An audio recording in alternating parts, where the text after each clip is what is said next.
The small diner on the corner of Greenwood and Fifth was a quiet refuge for anyone needing a good meal and a warm smile. Joe, the owner, prided himself on serving the best Southern comfort food in town, and tonight was no different. The aroma of fried chicken, freshly baked cornbread, and sweet tea filled the air. Among the regulars, a man named Malcolm sat at the back table, his large frame tucked into the booth. Malcolm wasn't just big. He was towering, with broad shoulders and a presence that seemed to command respect. Malcolm had always been a quiet man. He didn't need to announce himself or seek attention.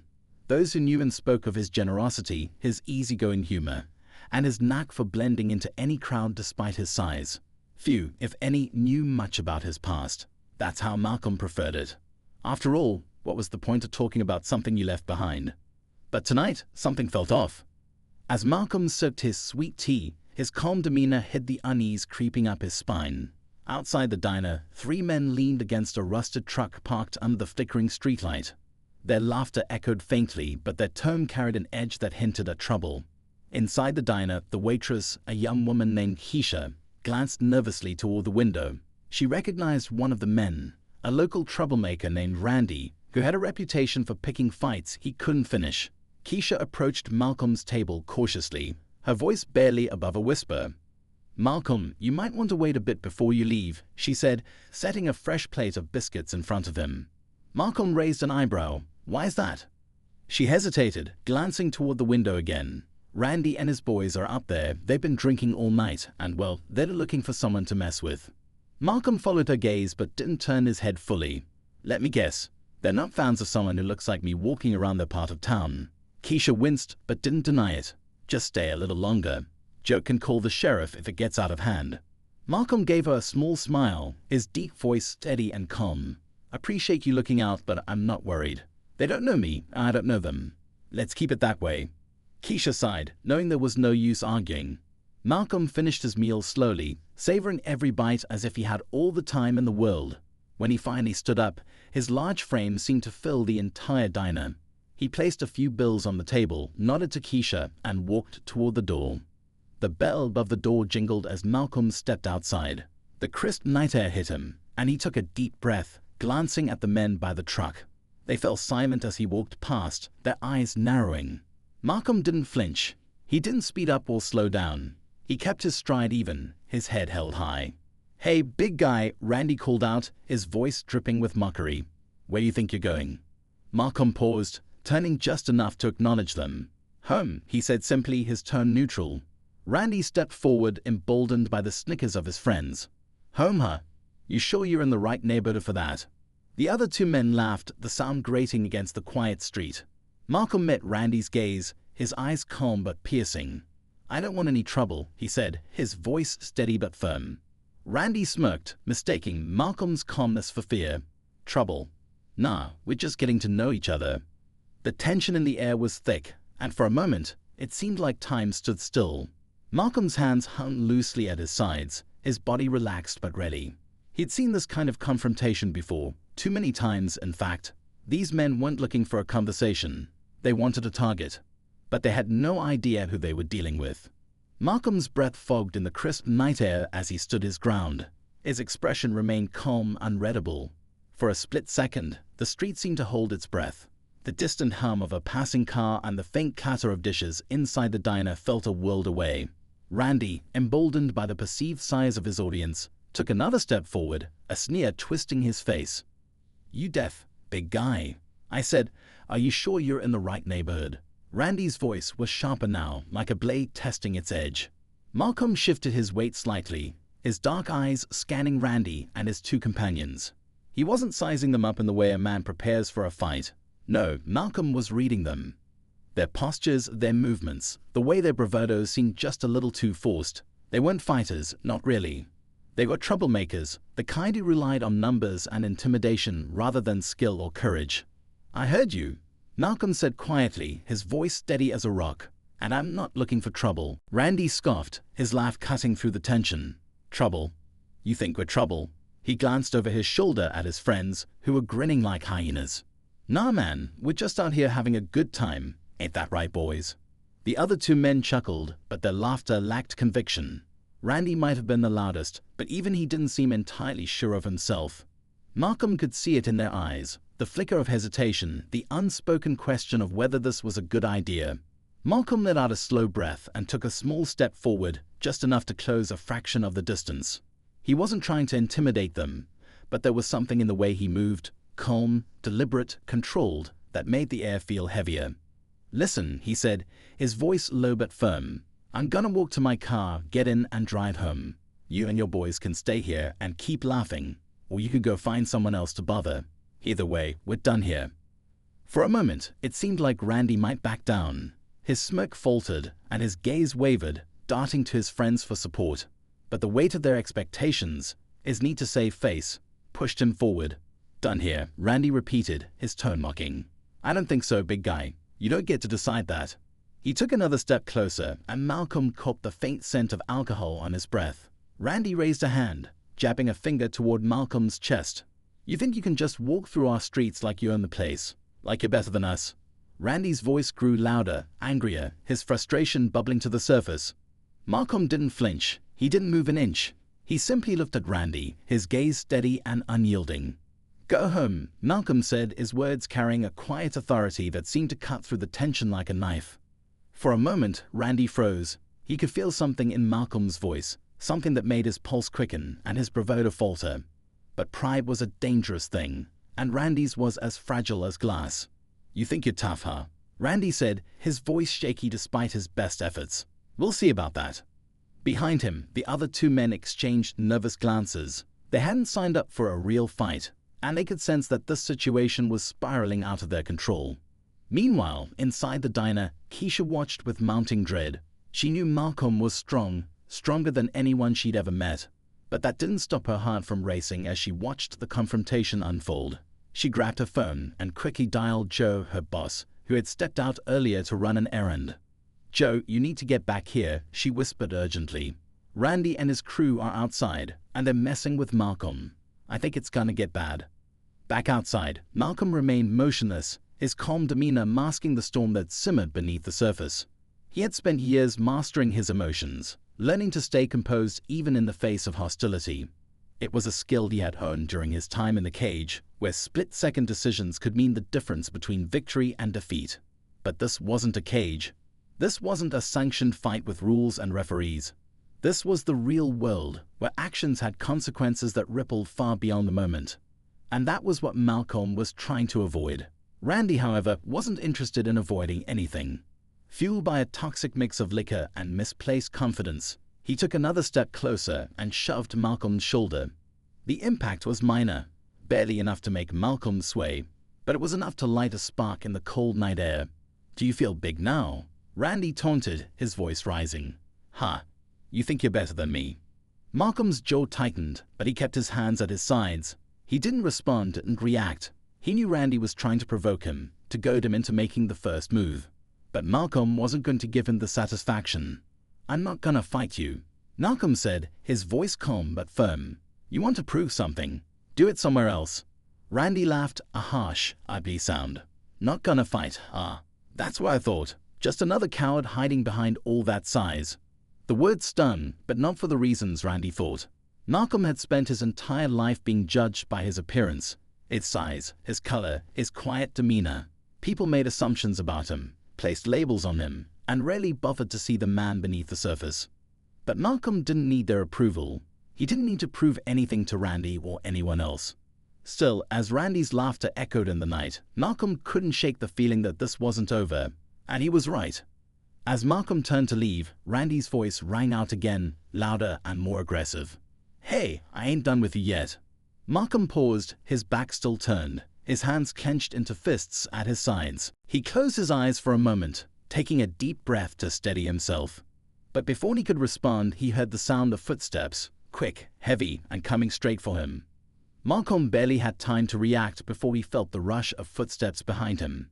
Instinctively, he stepped to the side, twisting his body just as Randy lunged forward, his fists swinging wildly.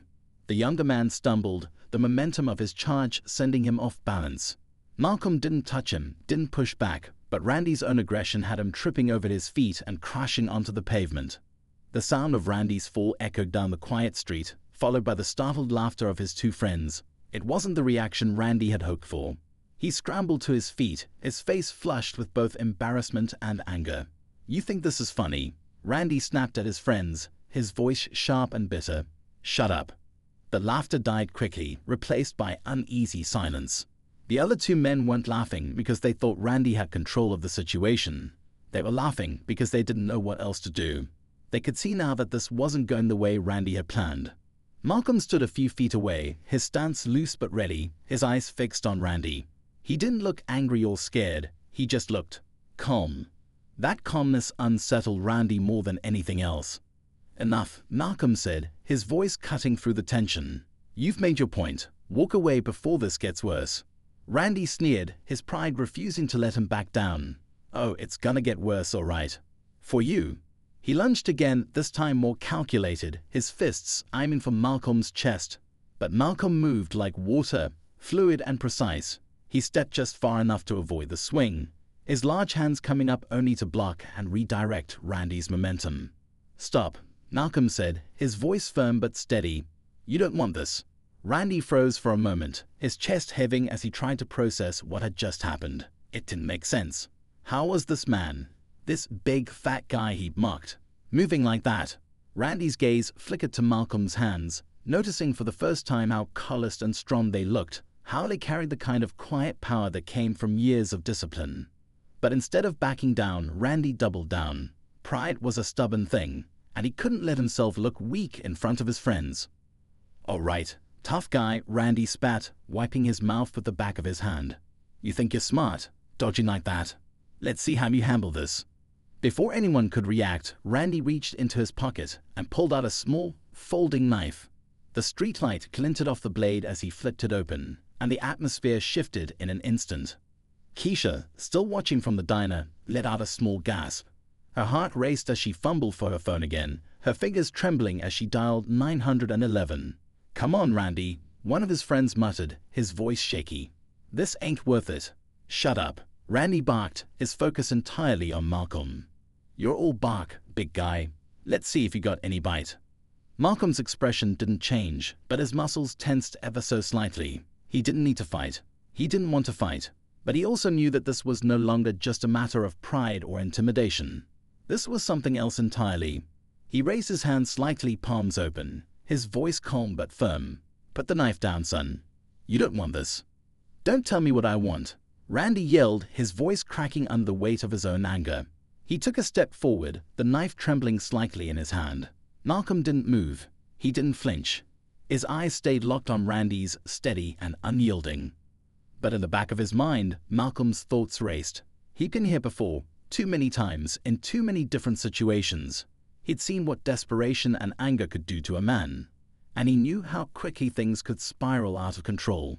"Listen to me," Malcolm said, his voice steady but commanding. "You've already made your point. You're angry, I get it. But this?" He gestured toward the knife. "This is a choice you can't take back. Walk away now and we'll both forget this ever happened." For a moment, Randy's hand wavered. His grip on the knife loosened slightly as Malcolm's words sunk in. But then one of his friends, perhaps trying to salvage some semblance of control over the situation, muttered, "Man, just do it already." It was the wrong thing to say. Randy's face twisted with frustration, and he lunged again, the knife aimed for Malcolm's torso. But this time, Malcolm moved with precision and speed that belied his size. In a single, fluid motion, he sidestepped the attack, his hand shooting out to grab Randy's wrist. With a practiced twist, he disarmed Randy, the knife clattering to the pavement. Before Randy could react, Malcolm stepped back, releasing him and creating space between them. He didn't follow up with a strike. He didn't retaliate. He just stood there, calm and composed, as if daring Randy to make another move. Randy stared at him, his chest heaving, his face a mix of anger, fear, and confusion. He didn't understand what had just happened. How had this man, this stranger, handled him so effortlessly? Malcolm's voice broke through the silence. "Go home, Randy. You've already lost." Randy's friends took a step back, their earlier bravado completely gone. One of them muttered something about leaving, and the other quickly agreed. But Randy just stood there, his fists clenched, his mind racing. Inside the diner, Keisha watched with bated breath as the red and blue lights of a police car rounded the corner, bathing the street in flashes of color. She didn't know what Malcolm's story was, but she knew one thing for sure: he wasn't just some ordinary man. As the sound of the sirens grew louder, Malcolm turned his back on Randy and started walking toward his car. It was a calculated risk, but he'd made his point. He wasn't afraid, and he wasn't going to let Randy drag him into something he'd regret. Behind him, Randy's voice rang out one last time, laced with anger and desperation. "This ain't over." Malcolm didn't look back. "Yeah," he muttered under his breath as he opened his car door. "It is." The police car pulled up just as Malcolm drove away, leaving Randy and his crew to deal with the consequences of their actions.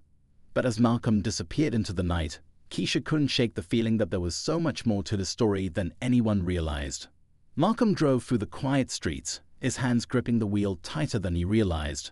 The adrenaline from the encounter still pulsed through his veins, but his expression remained calm. Years of discipline had taught him to mask the storm inside, to keep his emotions in check no matter the situation. But tonight, something felt different. It wasn't just the fight, or the almost fight. It was the look in Randy's eyes. That mix of defiance and desperation lingered in Malcolm's mind, an uneasy reminder of what anger and pride could do to a man. He pulled into his driveway, the faint hum of the engine fading as he turned off the car. The house was quiet, its modest exterior lit by the dim glow of a porch light.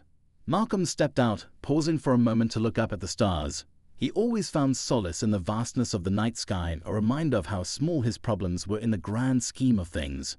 But tonight, even the stars couldn't ease the tightness in his chest. Inside, the familiar comfort of his home greeted him. The worn leather couch, the framed photos of his family, the faint scent of sandalwood from a candle he lit earlier, it all felt grounding. Yet, as he sank into the couch, he couldn't shake the feeling that the night wasn't over. Meanwhile, across town, Randy paced back and forth in a cramped apartment, his frustration boiling over. His two friends sat on the worn-out sofa, their eyes darting between each other and Randy as he muttered under his breath. "You saw what he did," Randy snapped, breaking the silence. "He humiliated me, in front of everyone." "Man, let it go," one of them said cautiously. "That dude was different. You don't want to mess with someone like that." Randy spun around, his eyes blazing. "Different? He's just some fat guy who got lucky. He thinks he's better than me, and I'm not gonna let him get away with it." His friend sighed, leaning back into the couch. "Look, I'm just saying, maybe tonight's not the night to go looking for trouble. We already got the cops on us after that stunt." But Randy wasn't listening. His pride had taken a hit, and he couldn't let it go. In his mind, Malcolm wasn't just some random guy who'd shown him up. He was a symbol of everything Randy hated about feeling powerless. And Randy wasn't about to let anyone make him feel powerless again. Back at Malcolm's house, the quiet was interrupted by a knock at the door. It was soft at first, then louder, more insistent. Malcolm frowned, his instincts kicking in as he approached the door. He peered through the peephole and saw Keisha standing on the porch, her arms folded tightly across her chest. When he opened the door, her face was filled with a mix of concern and determination. "I had to come," she said before he could speak.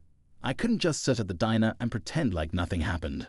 Malcolm stepped aside, letting her in without a word. She glanced around the cozy living room, her eyes lingering on the photos of Malcolm in his younger days, his broad smile and powerful frame captured in moments of triumph. A younger Malcolm, standing in a ring, his fists raised in victory, caught her attention. "You're not just some guy, are you?" she asked, turning to face him. Malcolm sighed, running a hand over his shaved head. "I used to fight. A long time ago." Keisha raised an eyebrow. "Used to? That didn't look like someone who's out of practice." He chuckled softly, but there was no humor in it. "Old habits die hard, I guess." Keisha took a step closer, her voice lowering. "That kid, Randy, he's not gonna let this go. I saw it in his eyes. You need to be careful." Malcolm nodded, though he didn't seem worried. "I've handled worse." "But have you handled someone with nothing to lose?" She pressed, her voice laced with urgency.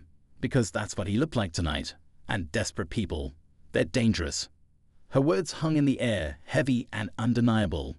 Malcolm didn't respond right away, but his jaw tightened ever so slightly.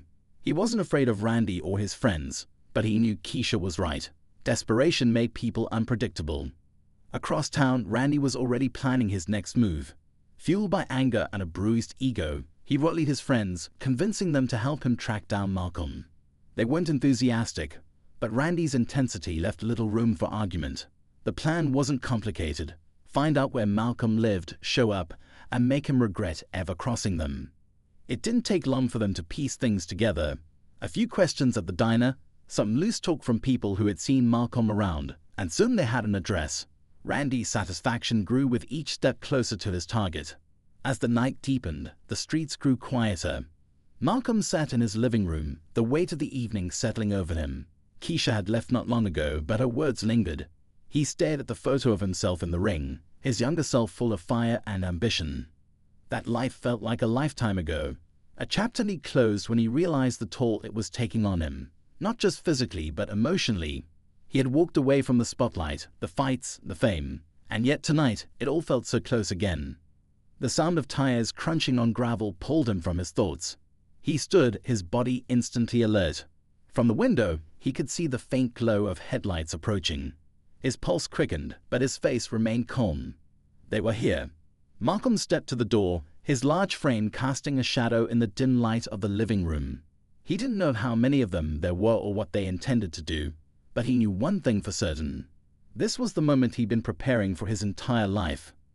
As the car doors slammed shut and muffled voices filled the night air, Malcolm exhaled slowly, steadying himself. The tension crackled like electricity, the air thick with anticipation. The showdown was inevitable, and Malcolm was ready.